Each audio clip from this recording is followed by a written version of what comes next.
My name is Glenn Mills. I'm the Director of Communications for the Utah Department of Corrections. We have with us our media witnesses as well.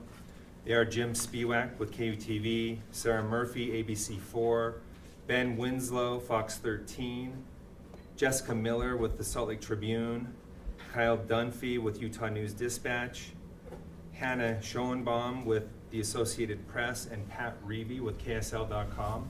Also from the Department of Corrections, I have on my right Brian Redd. He is the Executive Director. I have Bart Mortensen, who is the Warden of the Utah State Correctional Facility, and Chief Randall Honie with the Division of Prison Operations. So this press conference will go like this. I will give a brief rundown of the events that took place since we talked last. We will then turn it over to the media witnesses. Ben Winslow will act as chair of the panel. He will make a statement, and then you will be free to ask the other witnesses any questions that you would like. After that, we will hear from Executive Director Redd, and then Warden Mortensen, and then we will take any questions you have following that. At 12:25 a.m., Taberon Dave Honie was pronounced dead. Prior to that, here is what took place. At 12:03, he gave his final statement. Working together with the media witnesses, we put this statement together as this. From the start, it's been, if it needs to be done for them to heal, let's do this. If they tell you you can't change, don't listen to them. To all my brothers and sisters here, continue to change. I love you all. Take care. At 12:04 a.m., lethal injection begins. At 12:13 a.m., a second dose is delivered. At 12:21, the EKG shows a flat line. A sheet is placed over the condemned's head at that point, and then he is pronounced dead at 12:25. We will now hear from Ben Winslow of Fox 13. So what we observed as we were in the room is when the curtain was drawn, Taberon Honie appeared to be looking up, lifting his head up, laid down. His arms were strapped to the table. He had IVs in both of his arms. The warden read the death warrant to him, and he did then give his final words. His foot appeared to be twitching. We couldn't tell if it was out of nervousness or whether it was just a reaction that was happening. He did continue to look around. He closed his eyes. His foot continued to tap and then stopped. He continued to look around from what we observed. He appeared to be mouthing something to the warden and the director of operations. We could not hear that, whatever it was he said. He lifted his head up again, took a deep exhaling breath, and opened his mouth wide.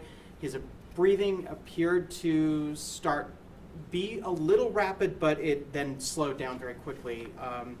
And then his skin turned pale, turned blue, and we observed the EKG being tested, to measure his pulse again and again and again and again. And as you heard, that was when, shortly afterward, that was when he was pronounced dead and the curtain was drawn for us. Ben's kind of speaking on behalf of everyone here for us. He's kind of our spokesperson. So yeah, I guess questions. Do all of you have any questions of the media panel? Can you tell us what it was like, seeing that with your own eyes? What's your reaction right now? I mean, for me, it was, I said this going in, my hope was that I would watch someone fall asleep and just not wake up. And that's pretty much exactly what happened. It wasn't traumatic in terms of, there was nothing gory or gruesome about the actual procedure. As Ben mentioned, there was a little bit of a leg twitch early on. I noticed And there was no clocks in there. So our sense of time may be a little off, but it seemed like for me, maybe after the first couple minutes, 2 or 3 or 4 minutes, I didn't see his chest moving. I noticed it right at the beginning. You could see his chest moving, you could see him breathing, and then that kind of stopped. And so, again, the feeling for me was, when is he actually going to die? Didn't know that. And we were watching for about 15-ish or so minutes. But again, his eyes were closed for most of it, or almost all of it, after the first dose was delivered. And for me, it was someone went to sleep and didn't wake up. Jim, what was it like to sit down in the chair before the curtain was even pulled? What was going through your mind at that point? Again, just hopefully I watched someone fall asleep and not wake up, and it's nothing more than that. Was there a sense of nerves or anything? Yeah, Was you there could. nerves I in could the feel a little room? tension. I could feel a little tension. You know, there was really no talking going on amongst anyone in the room, in the witness room. It was very, very quiet, and I think we all kind of realized the gravity of the situation of what was about to happen, and I, you know, quite honestly, started to feel a little bit of nervousness, anxious nervousness, not knowing what to expect. Question for Pat. You were present at the firing squad execution of Ronnie Lee Gardner. Now you're present for Taberon Honie's execution. Kind of talk about some of the similarities as you've witnessed both of those executions. Maybe some differences. Just kind of describe. I don't think there was much similarity at all. I agree that this was far less traumatic. The firing squad execution I thought was much more violent. It's very shake shoot. It's just so loud. And this was really like watching a person fall asleep and not wake up again. So it was a much more, I guess if there's a peaceful way to put someone to death, that's what this was. It took much longer, but as it was mentioned, after like the first minute, it was just watching him, and they kept checking the EKG machine, make sure, see if he still has a pulse. But the firing squad one was much more violent. It was faster, but this was not the same at all. Kind of describe the emotions you felt before and after each execution. I mean, this being not your first, was this maybe a little easier to process? For me, it's a hard question to answer, just because I guess I kind of knew what I was getting into before. You're still, the gravity of the situation. You're watching a person die. That's not lost on you. But again, we're there as witnesses for the media, for watchdogs, watching over, make sure things are carried out correctly. And I think you're in kind of work mode. You're not focusing on, oh no, I'm watching a person die. You're focusing on your deadlines, making sure you accurately report everything, and as you're watching everything, it goes off smoothly, I guess.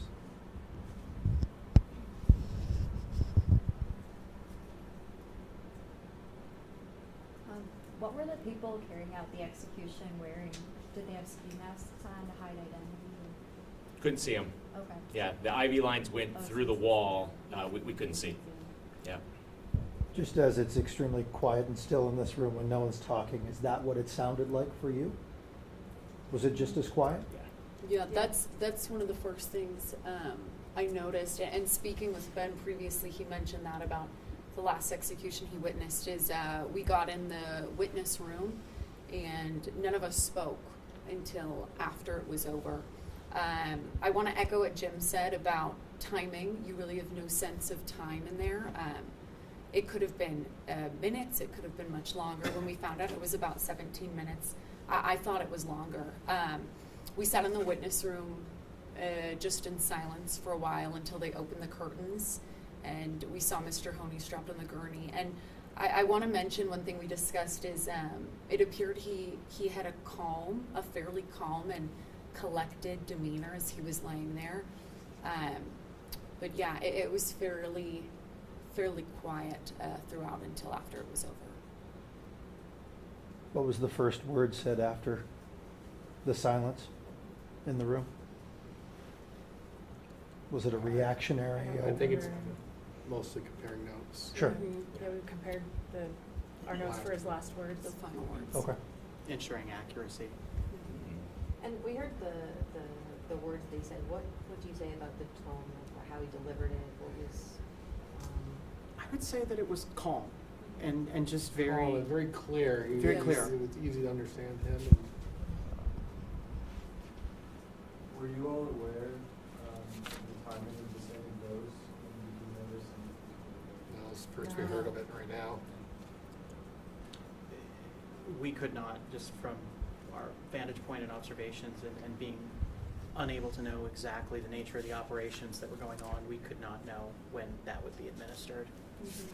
There was no physical reaction that we observed that would indicate a second dose. The main physical changes we noticed, as previously been mentioned, was he had the white sheet pulled up slightly above his stomach, below his chest, and you could see that rise and fall with every breath, and at some point that eventually stopped, and his right foot that was bouncing, that slowed and stopped as well at some point. I did write down in my notes, just saw fluid moving through one tube, thought maybe about roughly 10 plus minutes in. Unsure if it was saline. I heard them say earlier maybe saline might be going through. So I did write that down in my notes, but at the time I didn't know if that was another dose or what.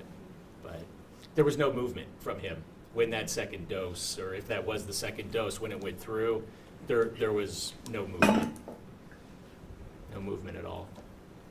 Just down on this end, what any of you can, what stood out to you the most, or maybe was most surprising about what you witnessed?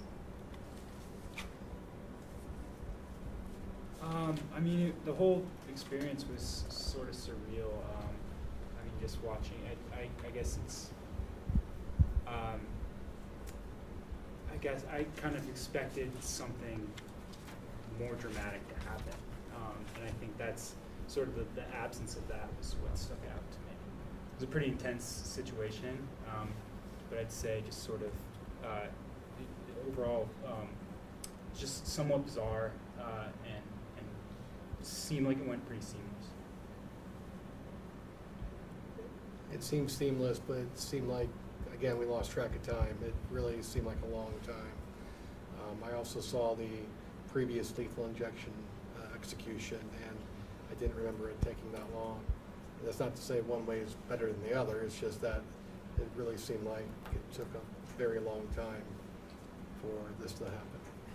Question's really for anybody. All of you didn't know how long this took place, didn't know there was a second dose administered until right now. Do you feel like that should be part of the process where you should know key points as they're going on as a witness? Or do you feel like it should be a complete blank slate, having just done this? Would that help you through the process?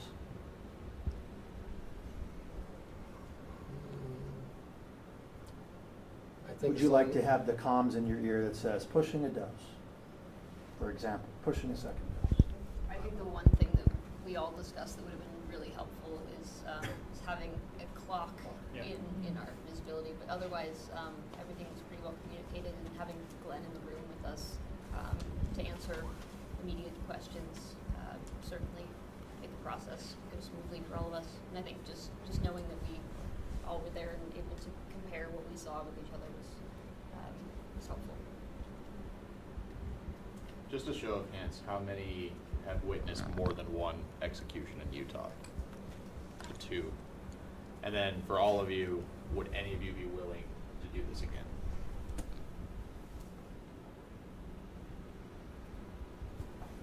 how long did it take for you guys to piece together his final words? You said that you guys kind of worked together to piece that. How long did that take?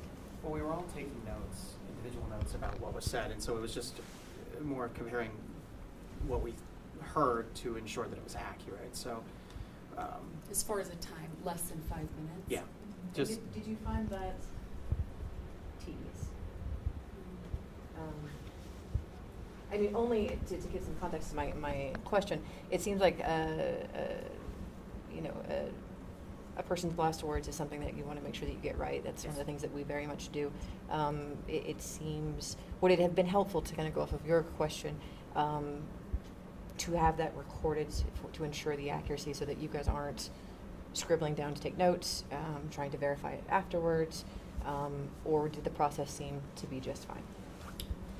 I personally felt like between the 7, including Glenn, 8 of us, it was simple enough. Some of us got the beginning, some of us got the middle, some of us got the end, and I also feel like that's part of the reason we're there, is for us to be the ones to listen and write down and listen to that tone of voice.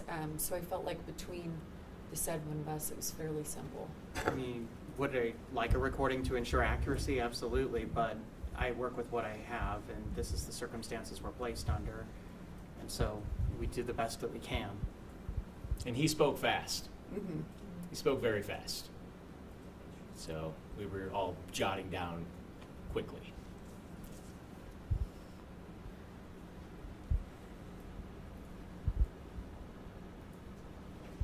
Any other questions? All right, we appreciate all of you.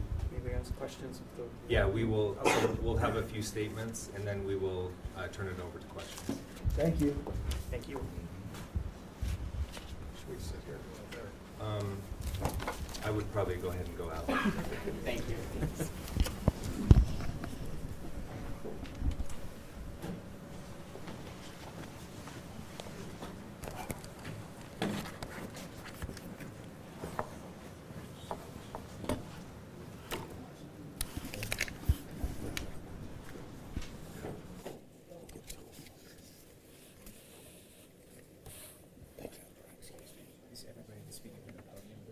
Yes.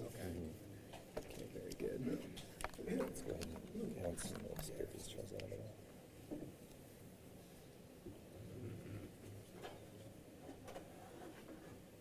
Okay, once again, we will first hear from Executive Director Brian Redd. He will have a statement.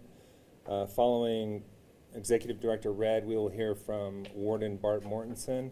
And then Ben mentioned how in the witness room we saw Mr. Honie mouth some words and lift up and look, and Chief Honie will explain what that was all about.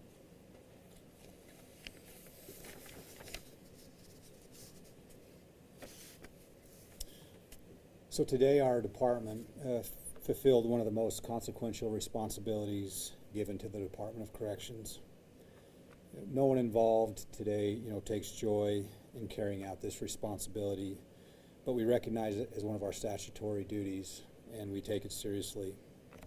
Preparation for this situation started months ago, and it required hours and hours of work. You may already be aware of this, but around 200 individuals were involved in this tonight.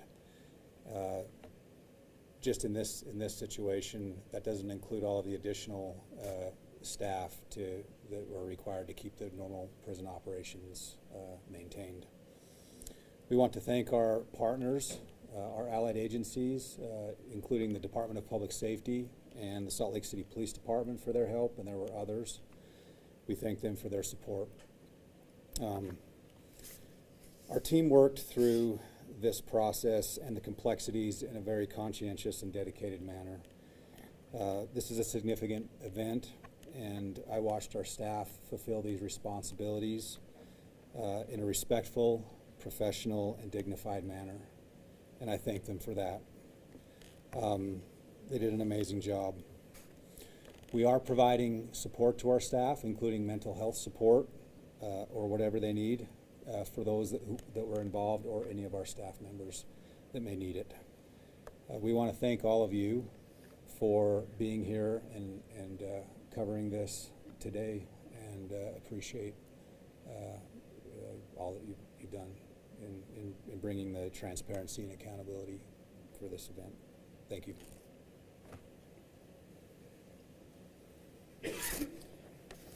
Thank you. To provide a brief rundown of facility operations throughout today and the next few days, at 6 a.m. this morning, the facility was on lockdown with the exception of a few incarcerated individual workers. With the workers, they provided hot meals and provided hot breakfast and hot lunch, and then we provided a cold dinner for the evening. Throughout the day, all essential medical and legal services took place. And also, yesterday, I guess, the facility continued intakes of newly incarcerated individuals. We wanted to avoid disrupting the schedules of our allied agencies. At about 4 p.m. yesterday afternoon, we asked all staff who weren't providing an essential function to either the execution or the facility ops to end their workday and go home. And by 6:30 p.m., the only staff left on the facility were those that were on the master pass list. We expect by 6 a.m. this morning, the facility will resume normal operations. And over the upcoming days, we've collaborated with our clinical health services partners to provide mental health services for the incarcerated individuals. And we've also collaborated closely with our release and reentry division to increase case management exposure to the inmates so that they can help where needed. Thank you.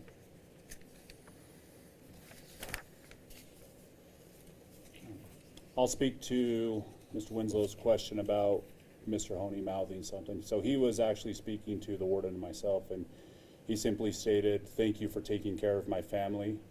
And then he raised up his head and looked over to where his family was viewing and just said, "I love you." It was also reported from the family's witness room that his mother also said, "I love you, son," back. Can I ask, what was the decision to issue a second dose of pentobarbital? Was that a decision made on the fly as a result of him? Was there an issue, or was this always planned? It was made ahead of time at the doctor's recommendation. Initially, the plan was to push a second dose at 20 minutes. Because the second dose was prepared and could not be used again, the doctor made the recommendation just to move that up to 5 minutes. Was that because he wasn't responding to it? No, it appeared that he was responding fine. It was just because the doctor recommended it and the dose was already basically used, and so he just moved it up. Can you discuss now the ceremony that happened after he was pronounced dead? Do you have information on that? So Mr. Honie's father and his cousin just wanted to come in. According to their beliefs, the soul after the death can potentially get trapped where it place of death, and so they performed their ceremony to release the soul so he could return back to the mesa. It simply just involved a few feathers, bird feathers, and some cornmeal, and laying a path for the soul to leave the room. It was very quick, very simple. And you said that afterwards possibly you would say who from the victim's family witnessed the execution? Yeah, Karen, can you send me that document? I'll work on that, and then if you have any other questions, we'll answer those. I noticed, if I counted correctly, you checked the EKG, it looked about 5 times. Is that the average? Is that normal to check it that many times? So the EKG machine we used, the screen times out after 3 minutes. It's still running. It was Bluetooth back to the medical doctor behind the wall. So it was constantly running. I was just turning the screen back on to ensure that no leads had fallen off and it was still running properly. From the outside, it seems like everything went pretty smoothly. Was there anything that you noticed internally that may have slowed a process somewhere or involved some different movement that you had planned for this whole process? No, we've been planning this for a long time. It took many different people working on many different parts, and it went according to plan, and we're grateful for that. I will say, however, we still will have internal debriefings to go over everything and check everything to make sure everything went the way it should have and could have. Back to the witnesses, which ones were you asking about? So we had, for the victim witnesses, there were 7. Not all showed up, but I don't know if he's missing. I don't know which name. Okay, I'm just going to give you the names of those that were expected. Trevia Wall, Betsy China, Sarah China, Benita Racheta, that's with a Y, Y-R-A-C-H-E-T-A,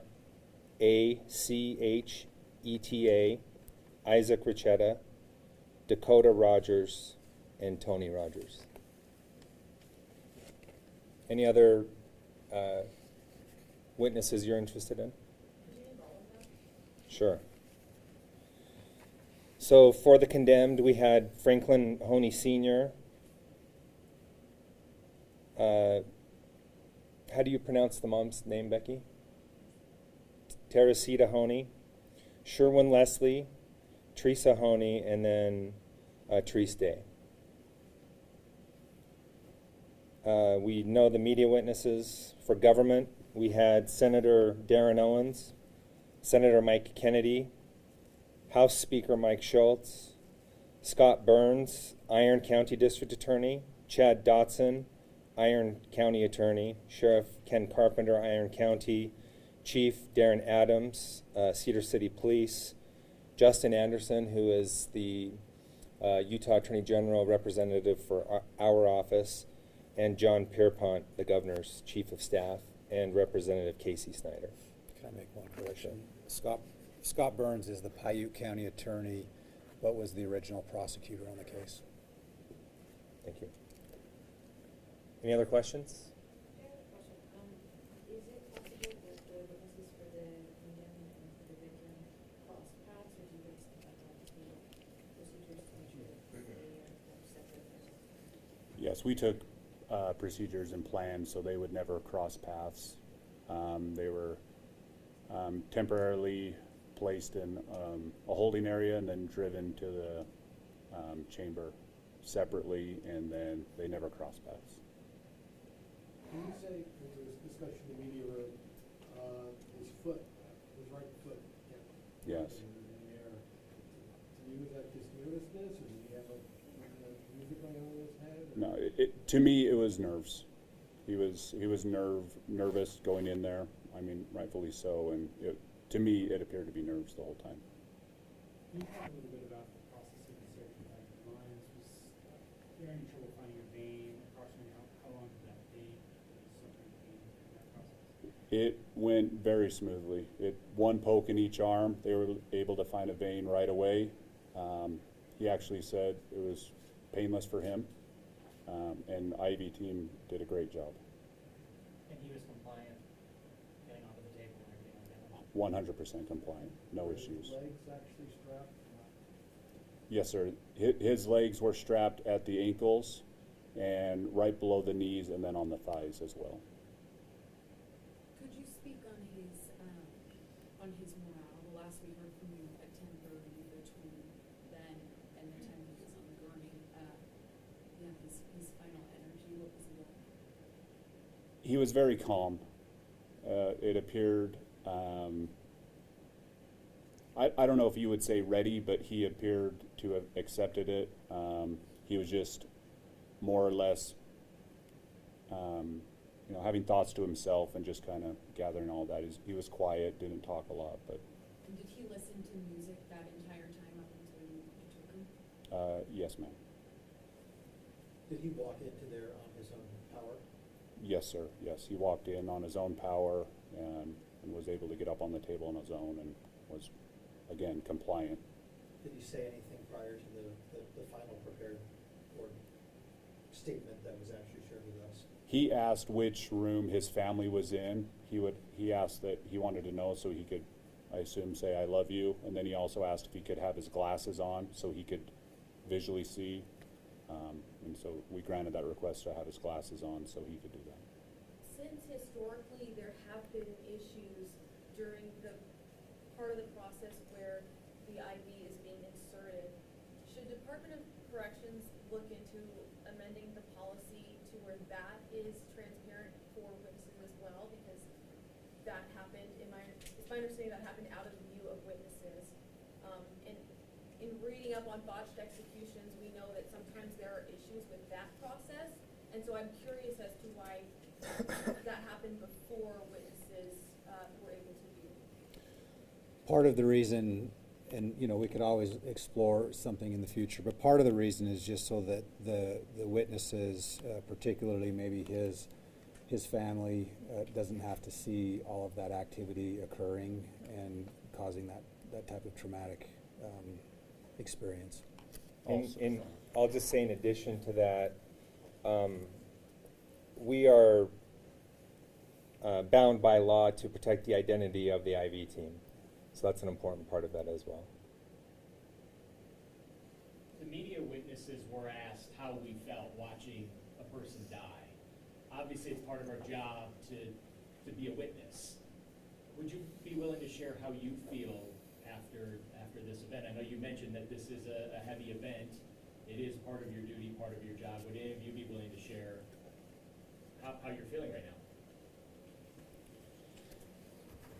Well, a lot of it is we need to, check our feelings at the door. This is a responsibility that we have as a Department of Corrections. We know when we come into these roles that this is something we may have to do. Obviously, human life is important to all of us, and so it's impactful. But we try to check those things at the door and do our responsibility professionally so that it can be done, as well as possible.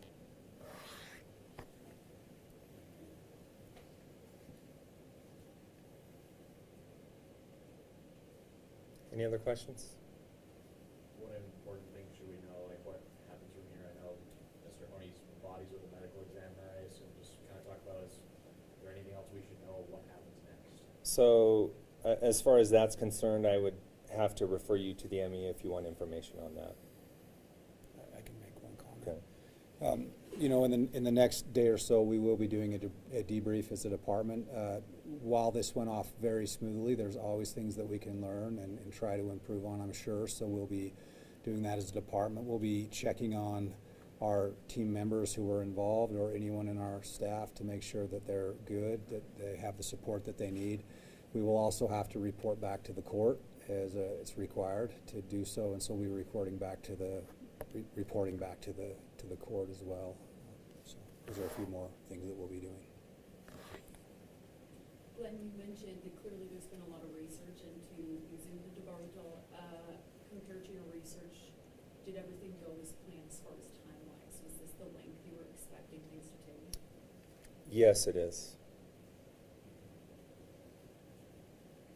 We went into it, as you heard from us earlier, very confident in the planning, the meticulous planning that we went through in this, and we would say, as a result of what happened, that showed tonight.